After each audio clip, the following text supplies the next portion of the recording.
Buenas tardes por otra vez. Podemos empezar con el panel 3. Profesor Manuel Becerra Ramírez es investigador de este Instituto de Investigaciones Jurídicas de la UNAM, es profesor de Derecho Internacional Público en la Facultad de Derecho y en la Facultad de Ciencias Políticas y Sociales también de la UNAM. Actualmente es coordinador de la línea de investigación Estado de Derecho Internacional, Fuentes del Derecho Internacional en este siglo. Es director también del Anuario Mexicano de Derecho Internacional. Profesor, por favor. Muchas gracias. Voy a tratar de ocupar mi tiempo. Ahora solamente tenemos 15 minutos en virtud de mi falta de operabilidad, digámosle así, o de autoridad, podemos decirlo también. Quiero hacer mención a dos cuestiones que se tocaron anteriormente. Me parece que para, de alguna manera, animar el debate. Uno es la cuestión de, y eso lo voy a hacer muy rápido porque tengo 15 minutos para la exposición de mi tema. Uno es la cuestión que surgió ayer, que mencionábamos que había un descuido del derecho internacional en México. Yo pienso que sí, en realidad tenemos un descuido muy grande. Mi generación de estudiante en la década de los 70 fue, digamos, presencié cómo mis maestros de Derecho Internacional estaban muy entusiasmados por el derecho del mar, junto con el embajador Vallarta, nombres como Alberto Sekeli, el mismo Héctor Cuadra, el colega del Instituto de Investigaciones Jurídicas, Ricardo Méndez Silva, Jorge Vargas en otro momento también, y muchos más que no recuerdo, eran profesores muy entusiasmados del derecho internacional. Sin embargo, y me parece que era muy adecuado. Tuvimos un negociador muy importante, Jorge Castañeda, el padre, un gran negociador, fue presidente también de las comisiones negociadoras, pero de repente el derecho del mar, como quedó a reserva de lo que se diga en otro momento, se quedó por ahí, y eso me parece que es terrible si tomamos en cuenta, como se dijo también en otro momento. La profesora Abigail mencionaba que somos un país bioceánico, y realmente, si ven ustedes el espacio que proporciona el mar a nuestro país, prácticamente duplica son 2 millones de kilómetros cuadrados que tenemos del mar, y creo que no lo aprovechamos suficientemente. Y para apoyar mi posición de que falta un mayor presencia del derecho internacional, un mayor cultivo del derecho internacional del mar en nuestro país, veo una sentencia que dictó la Suprema Corte de Justicia, ya que ustedes, a muchos de ustedes vienen de la Suprema Corte de Justicia de la Nación, una cuestión que me parece bastante discutida, lo que es lo que dicta la Suprema Corte de Justicia, y si hubieran venido a escuchar al profesor Walter Meneses, por ejemplo, que hace esa diferencia interesantísima entre lo que es la jurisdicción y la soberanía, otra cosa hubiera sucedido al hacer esta sentencia. Precisamente la sentencia es en relación con qué facultades tiene el Estado soberano en el marco de la tercera conferencia sobre derecho del mar, sobre la zona económica exclusiva. Y vean ustedes lo que dice la sentencia, que solamente veo una partecita. Esta sentencia se refiere a los delitos contra la salud en su modalidad de introducción de narcóticos, contenido en el artículo 194, fracción segunda del Código Penal Federal. Se consuma cuando se comete en la zona económica exclusiva. Dice la sentencia en una parte, dice el artículo 194, lo que leí, del Código Penal Federal, en su modalidad de introducción de narcóticos a nuestro país, sí puede ejercer jurisdicción penal en razón de que los elementos del derecho interno y del internacional permiten inferir que dicho delito puede considerarse consumado si se cometió en la zona aludida. Es así porque si se ejerce jurisdicción en el mar territorial, así como en el alta mar, acontece lo mismo con la zona económica exclusiva. Es decir, porque tenemos un mar territorial, una zona contigua, entonces también tenemos derecho. Ahí habría que verlo con mucha calma, es decir, la esencia de la zona económica exclusiva, por eso es económica y por eso es exclusiva, es la explotación de los recursos marítimos. Esa es la esencia, pero aquí se está hablando de una extensión de la jurisdicción penal. Solamente como se vio en las anteriores mesas, cuando se refiere al derecho de captura, pero vimos también cuáles son los límites del derecho de captura. Pero si hay una embarcación en la zona económica exclusiva fuera del mar territorial, fuera de la zona contigua, ¿existe jurisdicción penal de parte del Estado mexicano? Esto es muy importante. Si no tiene jurisdicción, de acuerdo con el derecho internacional del mar, entonces México está extendiendo su soberanía en una zona que no debería de ser. Esa es una cuestión. Por eso le digo, es tan importante el derecho mar, porque tiene esa trascendencia. Bueno, otra cuestión de las fuentes. El doctor Walter Meneses también puso el toque. Cuando precisamente la convención, mejor dicho, surge el artículo 36 en otro momento del Estatuto de la Corte Permanente de Justicia Internacional, después de la Primera Guerra Mundial, hubo una gran discusión entre dos escuelas del pensamiento jurídico. Por una parte, la cultura del derecho del common law, que precisamente toman a las sentencias como elementos obligatorios. En dado caso, la jurisprudencia es un tanto obligatoria. Los precedentes son fundamentales en frente de la cultura continental romano-germánica, en donde los precedentes no están creando el derecho.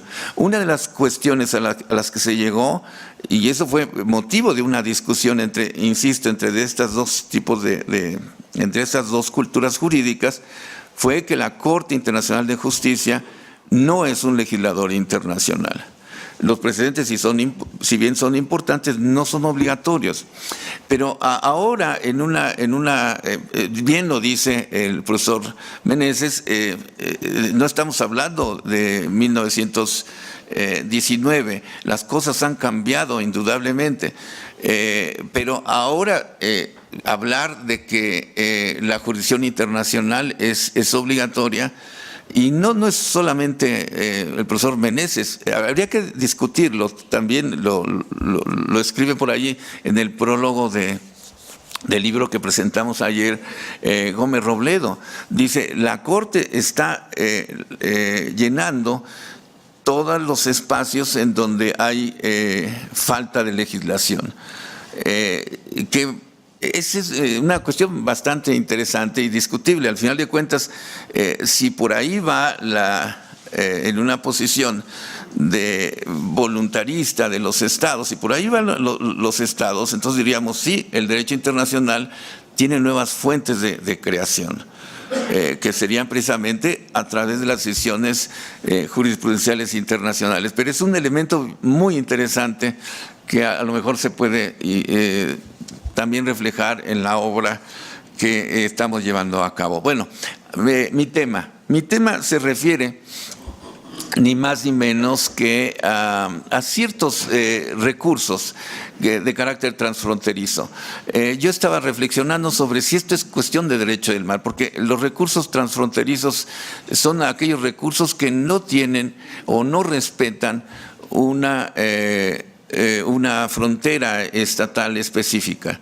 Y esos recursos no solamente se refieren a recursos naturales, se refieren a recursos naturales vivos, a vegetales, pero también a minerales pueden ser, y también al agua y concretamente al petróleo. Este es un problema bastante interesante de reflexión y de alguna manera de necesidad de poner de normatividad, ¿no? De juridificación. Es importantísimo. Aquí la respuesta que se ha dado ha sido de carácter meramente bilateral. No existe un tratado internacional, ni siquiera la convención. La tercera conferencia sobre derecho del mar tiene normas específicas sobre este tipo de recursos. Es por eso que vemos en una cuestión así rapidísima, a ver, no veo, que hay dos reglas específicamente para resolver este tipo de problemas. En principio, la regla de captura, que es una regla fundamentalmente anglosajona estadounidense, es decir, el primero que llega es el que se apropia del bien. Y otro que establece la soberanía sobre el suelo con reglas específicas, pero no resuelve la problemática. ¿Qué pasa con yacimientos, por ejemplo, transfronterizos en materia de agua, que son los más corrientes, ¿no? En materia de agua, en materia de gas, en materia de petróleo. Ahí hay un gran problema. ¿Quién es el que tiene posibilidades de explotarlo, en principio, de apropiarse, de explotarlo, de comercializarlo? ¿Quién? ¿Cómo se puede resolver este gran problema? Este problema a nivel de carácter multilateral ha llegado a la Comisión de Derecho Internacional. La Comisión de Derecho Internacional en un buen tiempo estableció o le pidió a un relator que hiciera un estudio específico, de los cuales se están sacando digamos, normas específicas que se pueden ya visualizar en el derecho consuetudinario internacional. En principio estará la cuestión de integridad territorial, la obligación de no causar daños a otros estados. Eso también es interesantísimo también. Por ejemplo, si ustedes se ponen en consideración lo que está diciendo el señor de nuestro vecino de arriba, el señor Trump, por ejemplo, y muchos internacionalistas se fueron también por esa idea. La idea de construcción, por ejemplo, de un muro en el territorio de los Estados Unidos es una cuestión de soberanía del Estado de Estados Unidos en términos concretos. Eso es absurdo. En el derecho internacional no es posible, precisamente por obligación de no causar daños en la construcción de algo dentro del Estado para estados vecinos o terceros estados. Obligación de intercambio de información. Esto es muy importante. Por lo que vamos a ver después, intercambiar información y consulta de otros estados sobre aspectos relevantes respecto de los yacimientos transfronterizos. Debe de explotarse esos recursos de acuerdo con convenios entre los estados. Y por último, era muy importante, sobre todo en la Comisión de Derecho Internacional, hacer un estudio, pero lo que estaba en la mente de muchos, de nosotros inclusive, era la cuestión del petróleo. ¿Qué pasa con el petróleo? La Comisión de Derecho Internacional dijo, no hay tiempo para ver toda la gran problemática de los recursos transfronterizos, pero vamos a empezar con los recursos freáticos, es decir, con el agua. Y los elementos que puede tener de regulación el agua, los principios que se puedan derivar en la administración y en la explotación de esos recursos, pueden servir también como punto de partida para legislar o para regular los yacimientos petrolíferos y de gas. Por otra parte, bueno, pero también hubo una discusión sobre de eso. El agua y el petróleo no es lo mismo, aunque tengan características únicas, como por ejemplo la movilidad y la existencia de yacimientos debajo de la tierra, ¿no? Eso podría ser un punto de referencia, pero hay diferencias fundamentales, ¿no? En el caso del petróleo, como sabemos, es un recurso no renovable, a diferencia del agua, que puede ser cíclica. Pero es por eso la Comisión de Derecho Internacional en este momento está centrado a regular los yacimientos transfronterizos, pero meramente de agua, dejando a un lado la del petróleo. ¿Cómo se resuelve el problema? Bueno, el problema en el caso concreto, a nivel multilateral, empezamos con la proclama Truman, después con 1958, como saben ustedes, la Convención sobre Plataforma Continental, y después la tercera Conferencia de Derecho del Mar. Este es el punto de partida, como lo estamos viendo en las mesas, ¿no? Es decir, la Plataforma Continental es la posibilidad de que el Estado ejerza una soberanía total sobre un espacio que podría ser la extensión continental de un estado concretamente, y que, como sabemos, hay una diferencia entre 1958 y 1982 en lo que se refiere a cómo se mide la plataforma continental. La plataforma continental, como saben ustedes, en 58 se medía de acuerdo a la profundidad oceánica, 200 metros de profundidad. En este momento es por extensión, hasta 200 millas marítimas, y hay la posibilidad de extensión, como sabemos. Pero entonces, simplemente es lo que dice la tercera Conferencia sobre Derecho del Mar, pero no resuelve la gran problemática, y tomando en cuenta que, como lo estamos viendo, podemos decir, esa extensión constante que hay del territorio vía, por ejemplo, las islas, y ahora las islas artificiales que podrían ser, hace que muchas veces los espacios choquen, y haya, y que lo vimos también en una de las excelentes pláticas, la necesidad de establecer los límites y el punto de partida para los límites. ¿Qué pasa con los límites abajo? Esa es una cuestión. Otra cuestión que también se manejó, lo manejaba el profesor Meneses. ¿Ya tan rápido? Bueno, entonces bueno, estos son los principios en la Comisión de Derecho Internacional. Bueno, ¿qué pasa? El gran problema que tenemos en el Golfo de México es precisamente la fijación de los límites, que al principio parecería que no iba a tomar ningún problema.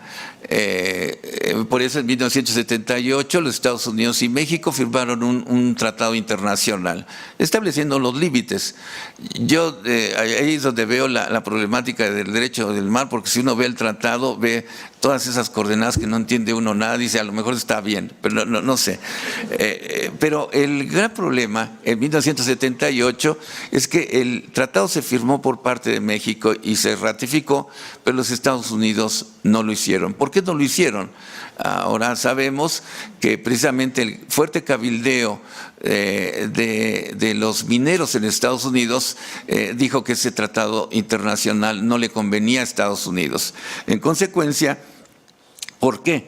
Porque había yacimientos muy ricos, petroleros, y que se los estaban dando a los malvados mexicanos, ¿no? Entonces, se firmó el tratado, o mejor dicho, Estados Unidos lo ratificó 10 años después, precisamente para tomar otra posición. Y 10 años después se realizó un nuevo tratado internacional. En este tratado internacional lo que se hizo es poner el acento en los yacimientos transfronterizos y decirles: vamos a a declarar una moratoria de 10 años. Vamos a ver cómo nos arreglamos en la cuestión de la utilización de la exploración, en principio, de esos yacimientos transfronterizos y después en el disfrute de ellos.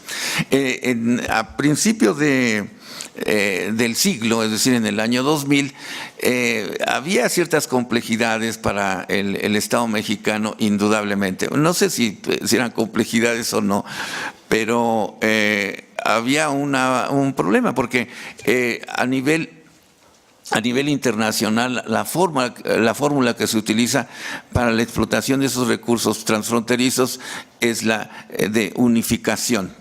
Sí, eso de unificación significa precisamente unificar los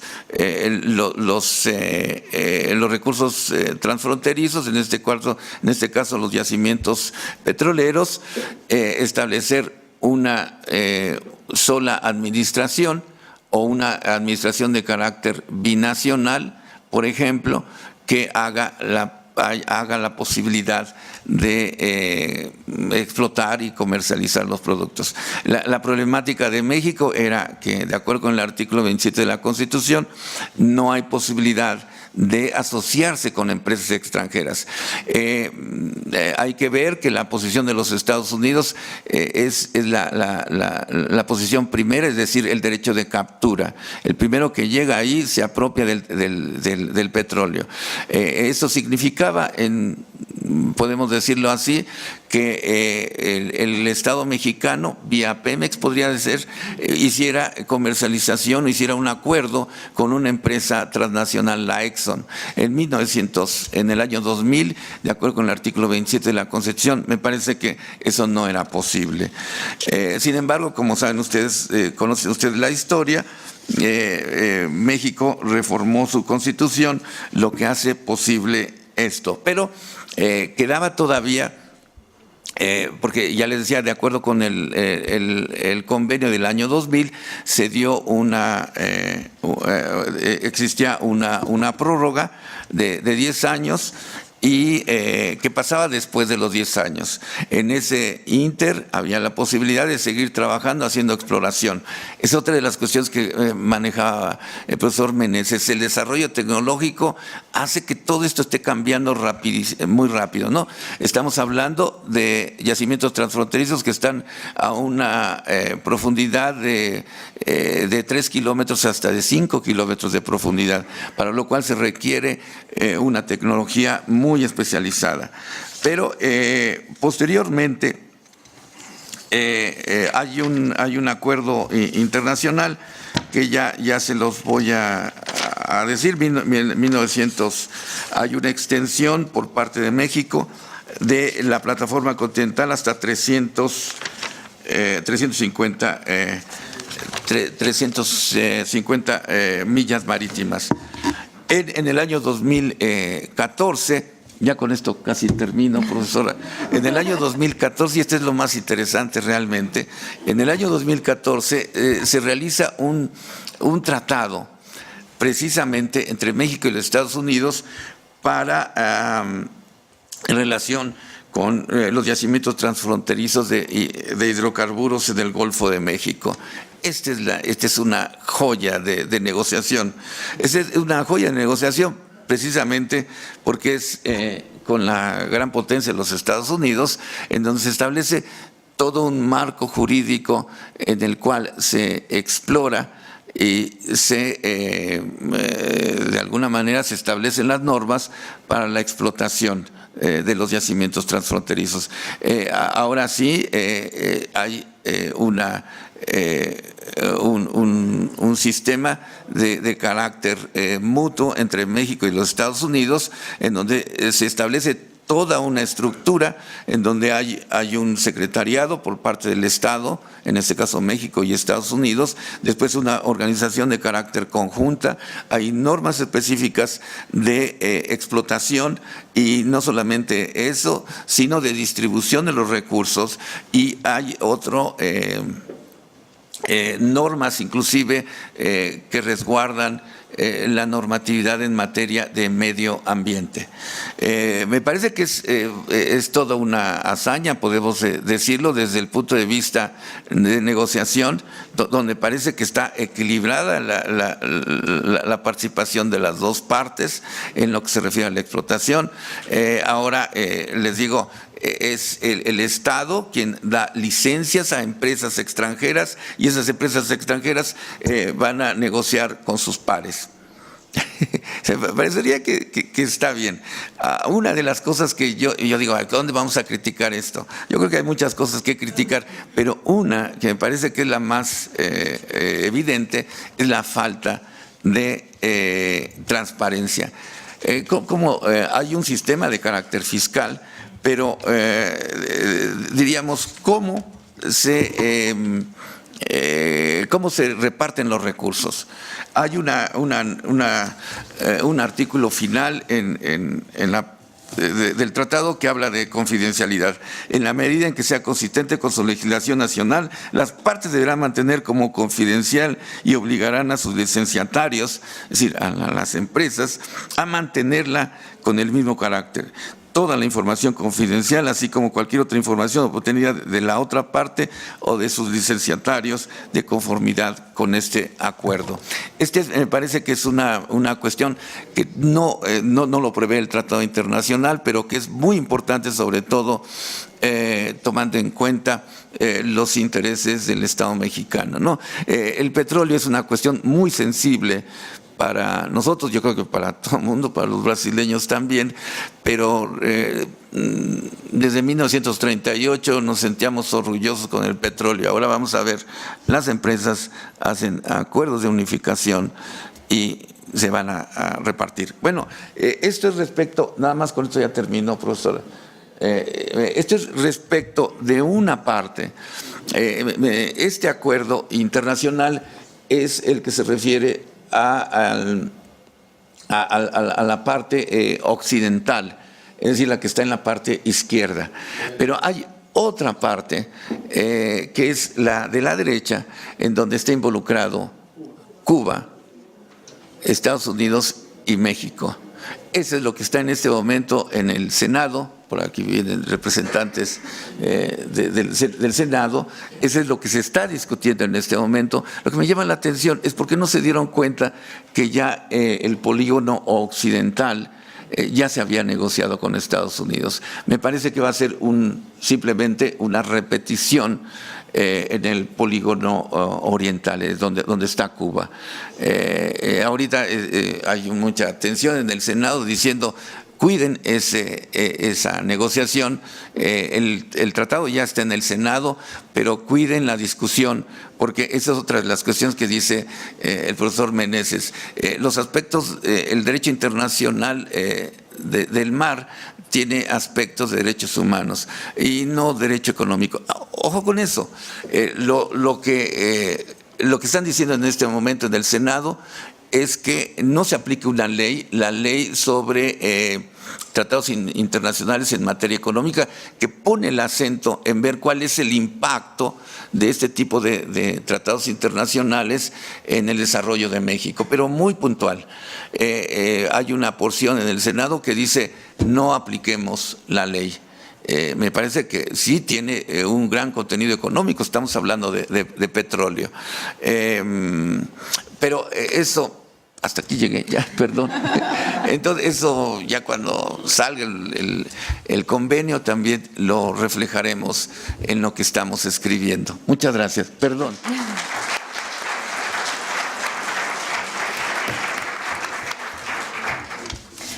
Muchas gracias. Y ahorita Dr. Adel Karay from the Princeton University from the United States.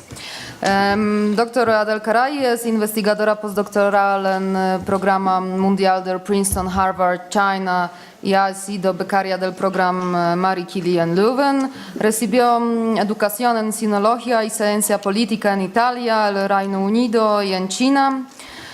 Después de terminar su doctorado en la Universidad de Hong Kong, recibió la Max Weber en el Instituto de la Universidad Europea de Florencia y fue becaria Global Hauser en la Facultad de Derecho de la New York University y investigadora visitante en la Universidad de Colombia. Por favor. Thank you. I need my PowerPoint. So, hello everybody. Thanks for being here. Thanks, Basia, for inviting me to this amazing conference. It's a pity I don't understand too much of Spanish, but I'm Italian, so I can get something here and there. And so today I will talk about the sovereignization of the sea, China's claims of historical rights in the South China Sea. And basically, in a nutshell, my arguments is twofold. So on one hand, it's the sovereignization of the sea that led to an escalation in conflicts between Asian states in the South China Sea. And secondly, I think that international law is basically not helping resolving it with this ambiguity in defining historical rights. So let's start with the South China Sea. I'm sure all of you are aware, but just for refreshing you, is the South China Sea is the marginal sea, part of the Pacific Ocean that encompasses an area of around 3.5 million square kilometers. And the sea carries tremendous strategic importance because 1/3 of the world shipping passes through it, carrying 3 trillion of trade each year.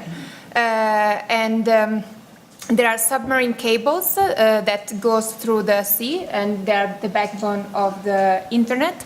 And it contains lucrative fisheries that give food to millions of people in Asia. And it has huge gas and oil reserves. And just to think about it, there are over 10 million barrels of crude oil a day that are shipped through the Malacca Strait. And the region has the estimate oil reserves of around 28 billion barrels in total. So it's a huge, it has a huge strategic importance. Moreover, it's also important for the US to keep alive its alliance system because America needs to be able to freely navigate in the sea. And so it's very afraid that China or other countries will limit this freedom. And so in the past decade, it has become a source of conflict among Southeast Asian states that have been claiming their sovereignty over the islands and the maritime regions around these islands that, of course, will give access to very precious resources. Usually, maritime rights are determined by the extent of sovereign territory, and in this sense, sovereignty over the island is crucial to determine the maritime rights in the area surrounding the islands. The South China Sea contains over 250 small islands, atolls, shoals, rocks, etc., which have no indigenous people living there, and that sometimes are submerged by water. So it's kind of, there's a bit of everything. There are artificial islands as well that China is building up. But the features are grouped in this Spratly Island, Paracel Island, Prata Island, Macclesfield Bank, Scarborough Shoal, mainly. And these are the source of contestation among East Asian countries that have made competing territorial claims over the South China Sea.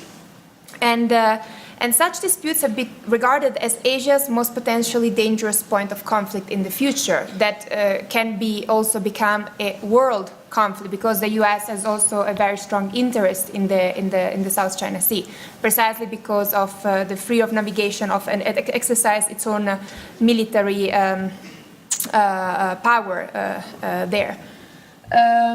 So I'm not going into details about the conflicting claims. As you can see, it's very complex, and they are basically one above the other, as you can see. I'm interested in China. I'm a sinologist, I'm interested in China. And so both People's Republic of China and Taiwan claim almost all the entire South China Sea as their own, demarcating their claims within what is known as the 9 dotted line. The 9 dotted line includes the Spratly Islands, Paracel Island, Prata Islands, and the Macclesfield Bank.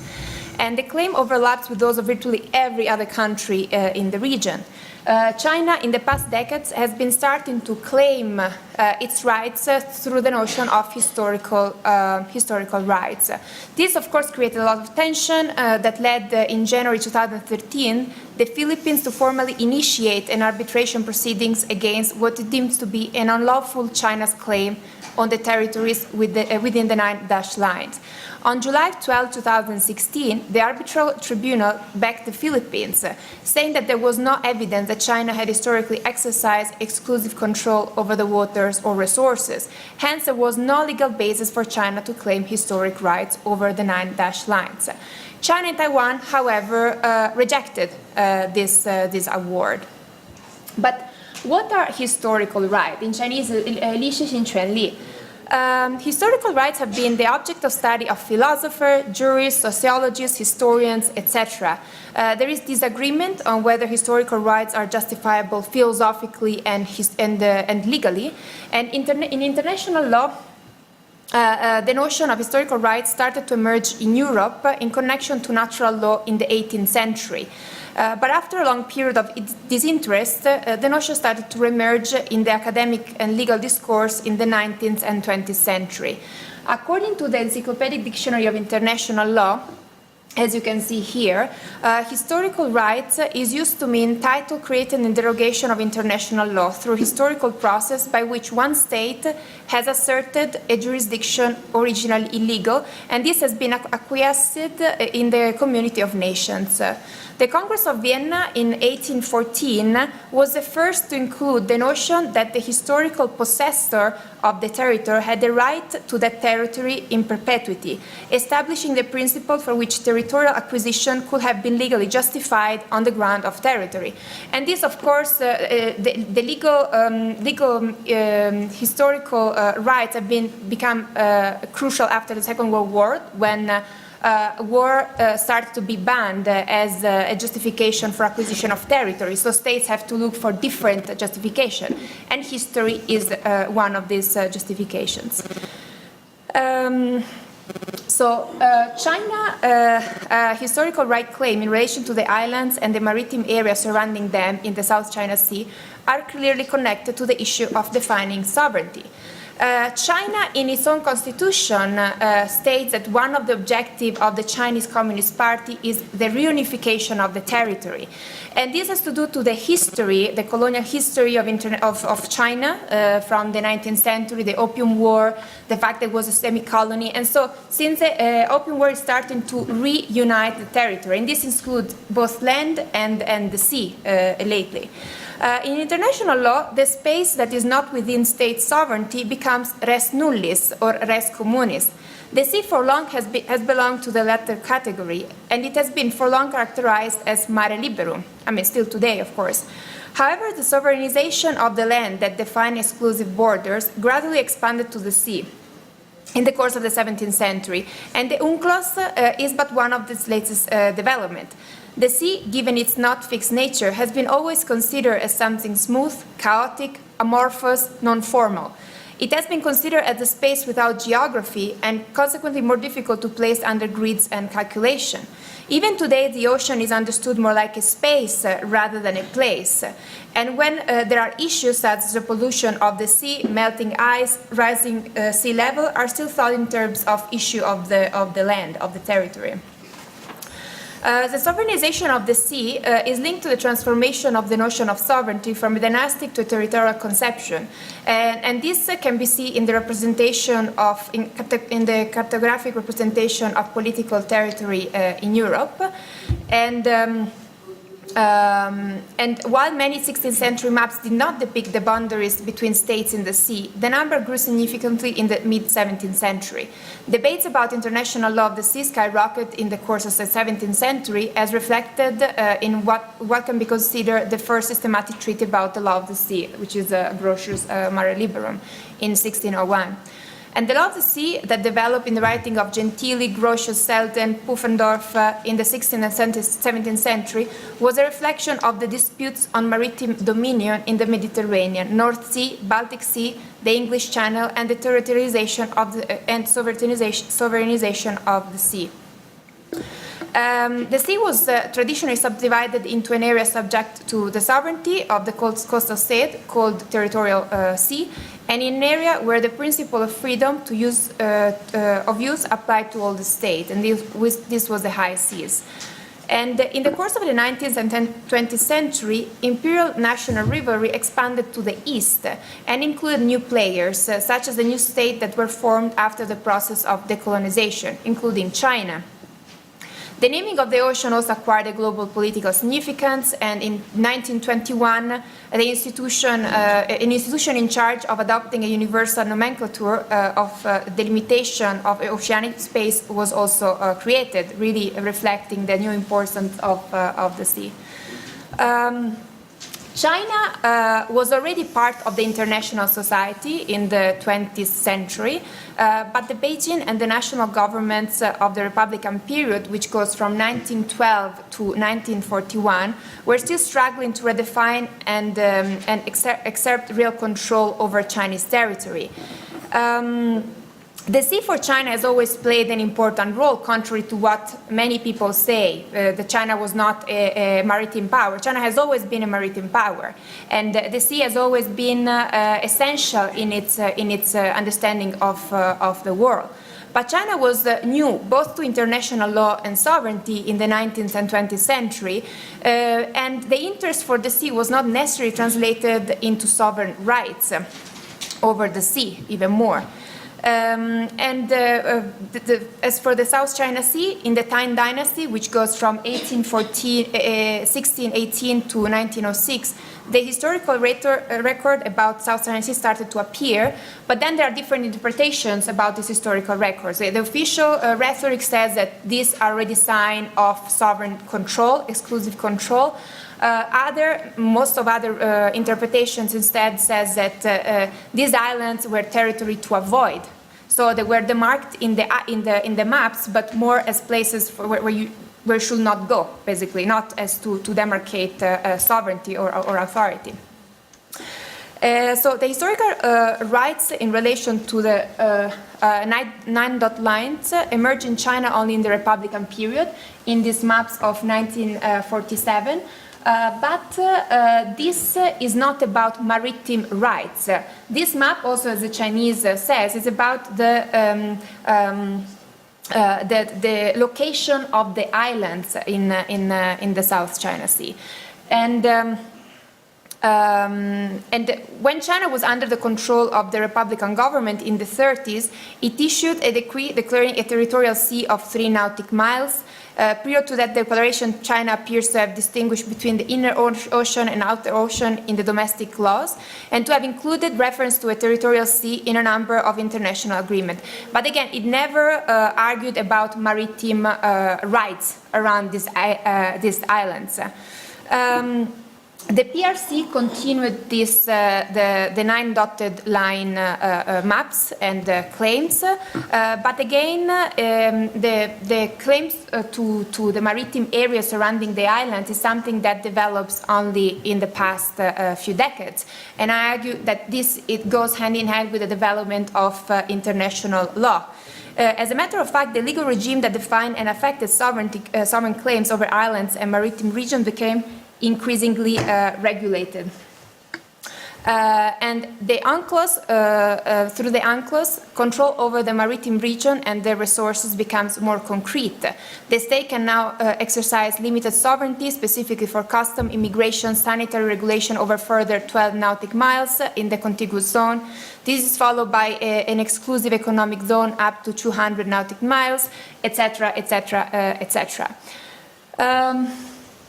China's claim to historical rights in the South China Sea started, like, the first mention is in a journal in 1959, but is not really developed. And then it appears a few times in the 1980s in academic articles, and it started to skyrocket in the year 2000, and even more from 2014. And besides academic work on historical right, the People's Republic of China government issued a series of documents in which it specified its and maritime claims in the South China Sea.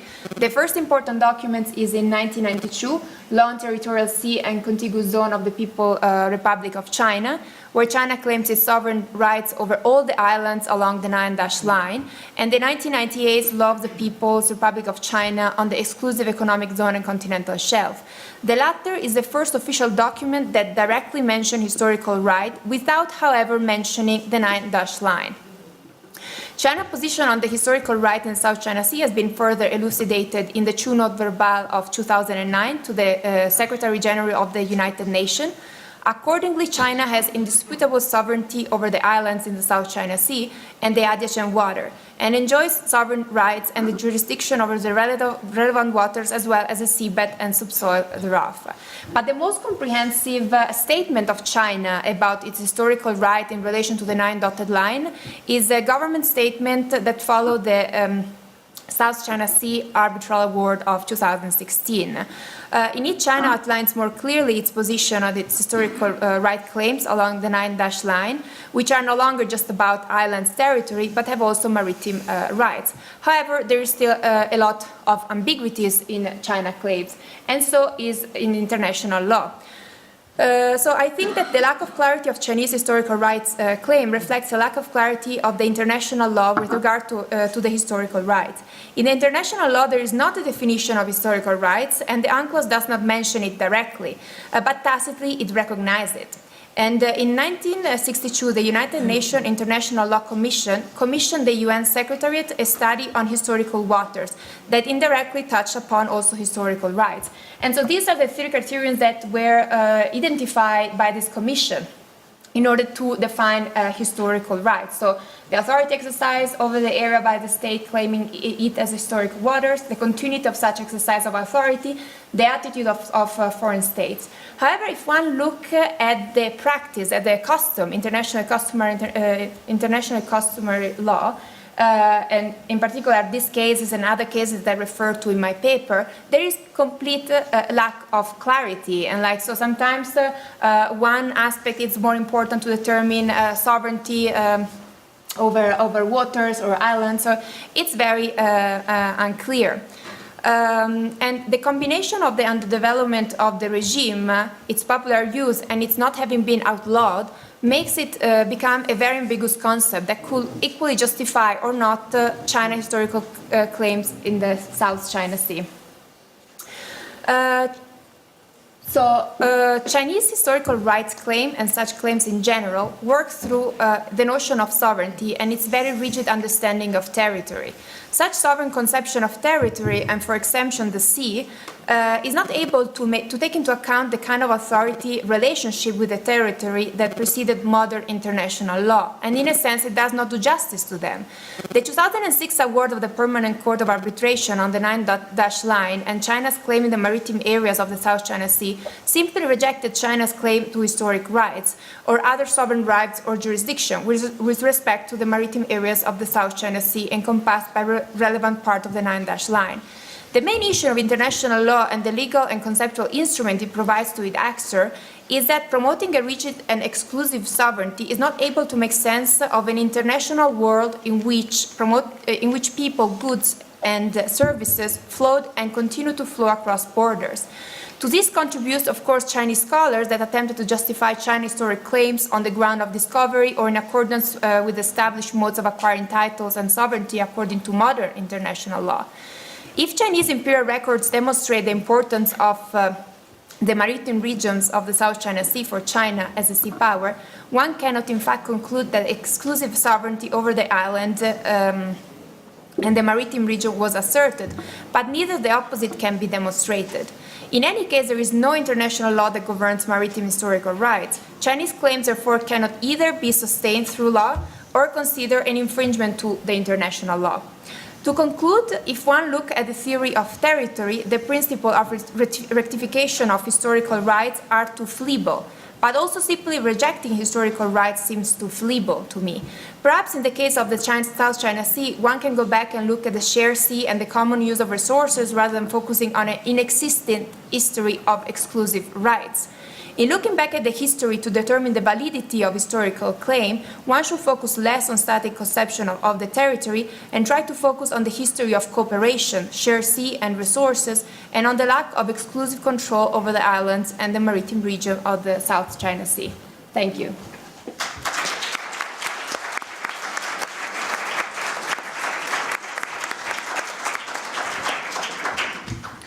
Thank you very much, Adele. And now Dr. Pablo Ferrara. Pablo Ferrara es doctoró en Derecho Internacional del Mar y Derecho Energético en la Universidad de California en Berkeley. Fue Max Planck Institute Fellow en Heidelberg.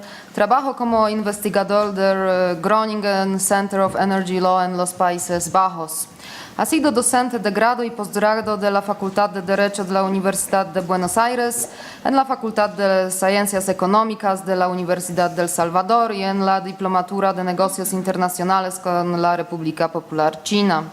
Ha escrito numerosos textos académicos, realizó presentaciones en Argentina, los Estados Unidos, Europa y China.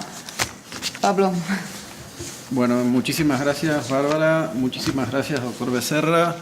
Muchas gracias, benemérita audiencia. Voy a ser breve, así me entienden mucho. Retomando un poco el tema del doctor Becerra, no, el puntero. Oh. Gracias. Mi presentación se va a referir en parte a la cooperación en la explotación de hidrocarburos en el Golfo de México y en parte a la misma circunstancia en el Océano Índico, en el caso entre Australia y Timor-Leste, que han tenido outcomes o digamos, evoluciones bastante diferentes y vamos a ver un poquito cuáles pueden llegar a ser las causales y qué cosas evitar en el futuro. Se da la circunstancia de que hablé de este tema el lunes en la Comisión Nacional de Hidrocarburos haciendo una presentación y retomando lo que decía el doctor Becerra Ramírez, fue muy interesante ver cómo la audiencia eran unas 60 personas, geólogos, ingenieros en exploración, en explotación y abogados, cómo los abogados de energía no tienen ni la más remota idea de cuáles son las zonas marítimas, básicamente. Lo cual es muy peligroso. Sobre todo cuando están haciendo todas las licitaciones offshore, ¿sí?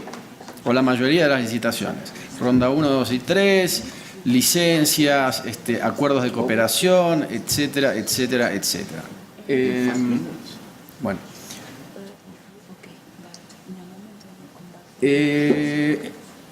La mayoría somos especialistas, no vamos a explicar una vez más cuáles son los derechos del Estado costero, en fin. Lo que sí hay que tener en cuenta es que en México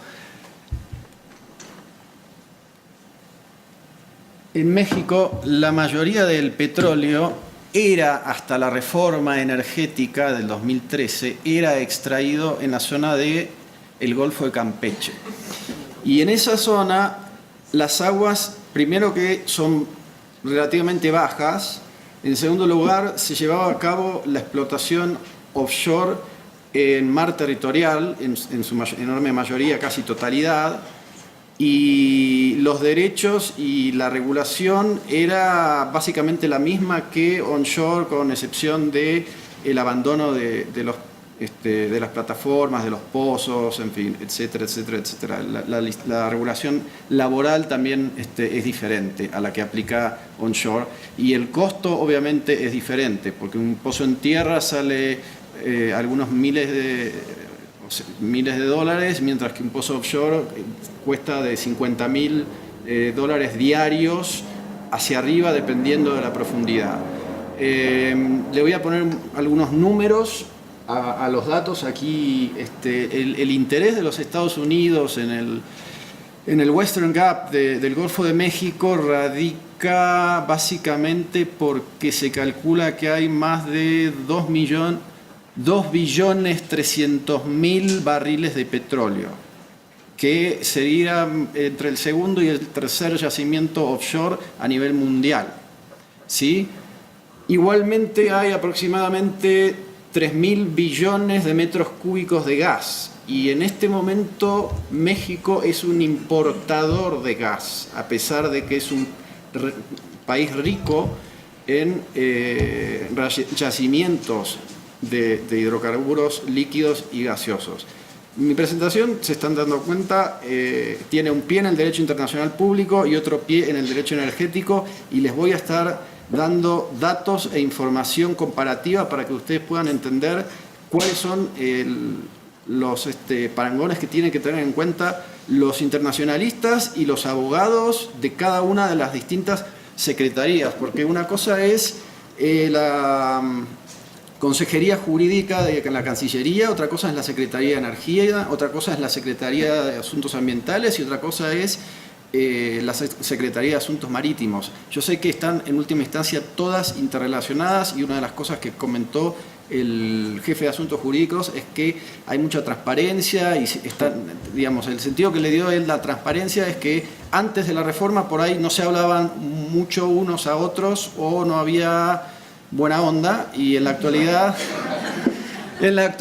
comparten más los datos y la información, lo cual permite llevar adelante mejor los trabajos y la implementación de los contratos.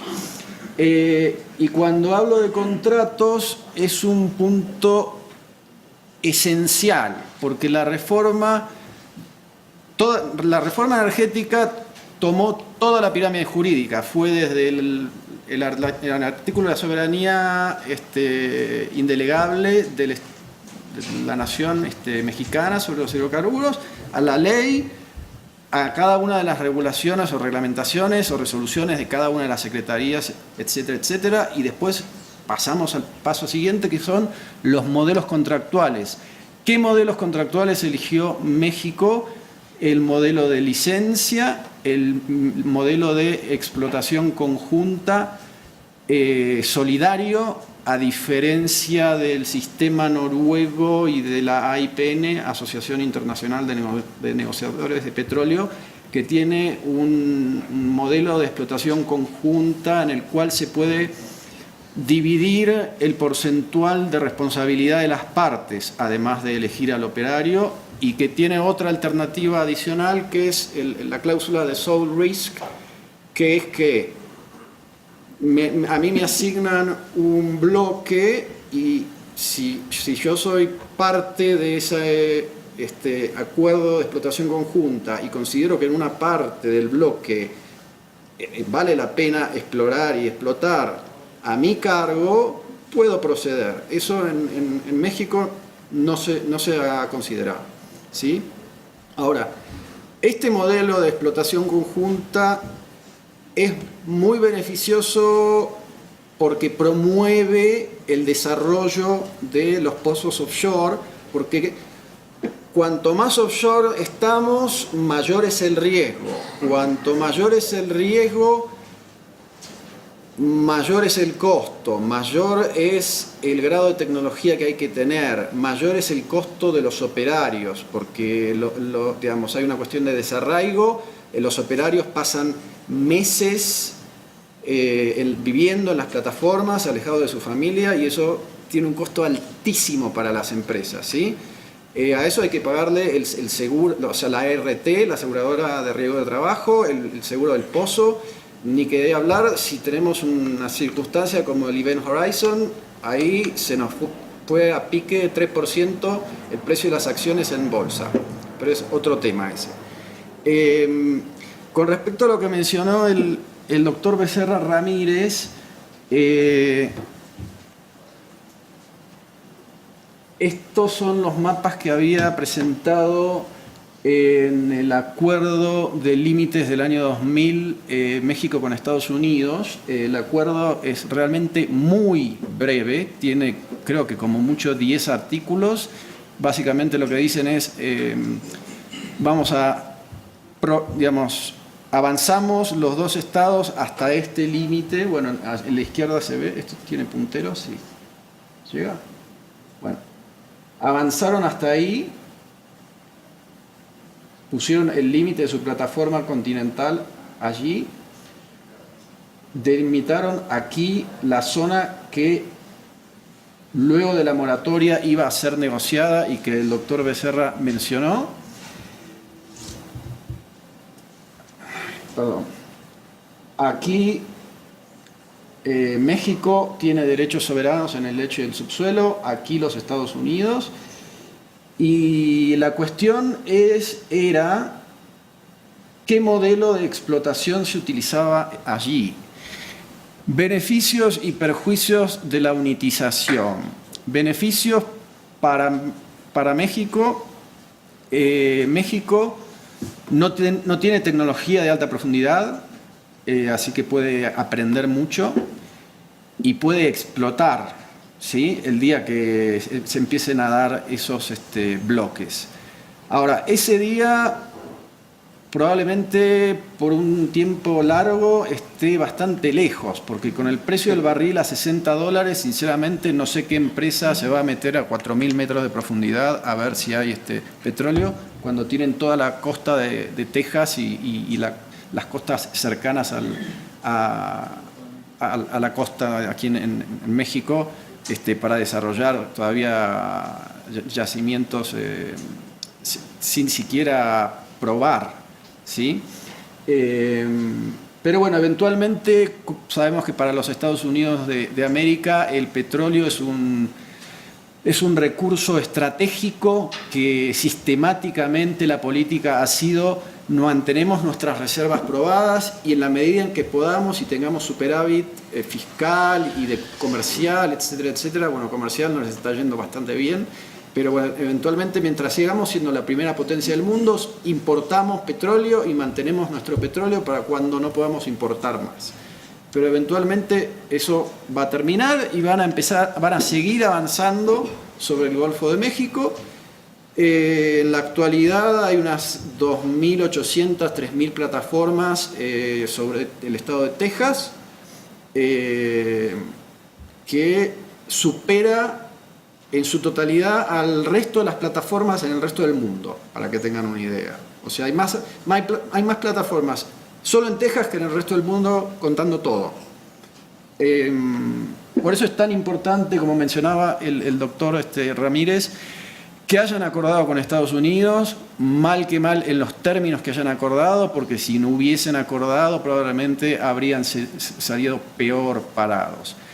¿Cuál es el perjuicio? Y que las empresas van a ser un poco más reticentes a la unitización.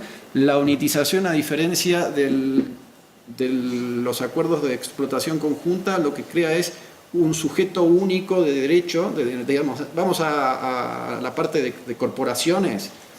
O sea, la sociedad de unitización es una corporación única en la cual todas las partes tienen igualdad de participación. Se crea un board de administración que tiene un comité que controla esa administración, una sindicatura, en fin, tiene formas muy particulares, a diferencia del JOA, que lo que hace es decir, en general son 3 partes, 2 partes ponen plata, 35% y 35%, la tercera parte pone el porcentual remanente y es el operador.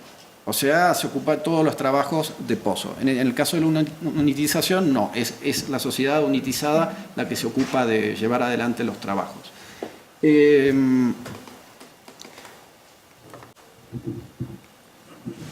Comparamos el modelo mexicano con lo que pasó en Timor. Ya sé que me quedan 3 minutos. Afortunadamente, lo que pasó en Timor se puede resumir muy sencillamente. Timor ganó su independencia a comienzos de la década del 2000, del siglo XXI, digamos. Heredó todos los acuerdos, entre ellos el acuerdo limítrofe con Australia, que había sido negociado, pero bueno, there is an Australian here, so I'm going to be respectful. Había sido negociado con bargaining power, o sea que el gigante negociador en esa circunstancia había sido Australia y las condiciones establecidas en el acuerdo habían sido casi denostativas. Se establecieron, permiso, 3 zonas. Esta es la que heredó Timor, esta es la que le correspondía exclusivamente a Australia, esta era la zona conjunta, y en la zona conjunta se estableció un sistema de división de bloques y una zona de explotación conjunta, también por unitización de... Ahora, el tema de la unitización no es solamente cómo hacemos los trabajos, es cómo nos dividimos las regalías o los barriles, depende del sistema de reparto de la riqueza. Y acá se repartieron 85-15, ¿sí? Y eso es un desquicio, básicamente. Y Timor, cuando llegó el momento ¿cómo se llama?, de adjudicar algunos bloques fuera de ese área por parte de Australia, alegó que había habido espionaje en la negociación, firma y acuerdos posteriores, y recientemente en los últimos años demandó a Australia ante la Corte Permanente en un panel de conciliación. Todo se llevó a cabo en una increíble confidencialidad. Hasta la fecha yo no tengo acceso. Los abogados que invité a abogados australianos a participar de un panel en Sydney, en la conferencia anual de la IVA. Al principio me habían dicho que sí, y después me dijeron no, tuvimos que consultar con el managing partner y nos han denegado la posibilidad de hablar de cualquier punto del tema, aunque sea metafóricamente. Así que, afortunadamente, el panel ha llegado a una resolución. Eventualmente van a reformular los porcentuales y la adjudicación de los bloques, pero me parece que la diferencia principal entre las dos evoluciones ha sido en parte la necesidad y en parte la predisposición política hacia la cooperación que han tenido los estados. Mal que les pese, México está integrado con los Estados Unidos en una cosa que se llama Tratado de Libre Comercio de América del Norte, o NAFTA, y Timor y Australia no lo están, y los unen muchísimos otros lazos, como ser que ustedes le exportan el 70% del PBI a ellos y tienen un revenue de $600.000 millones por año. Esas cuestiones y la geopolítica son tenidas en cuenta. Y con esto termino mi presentación.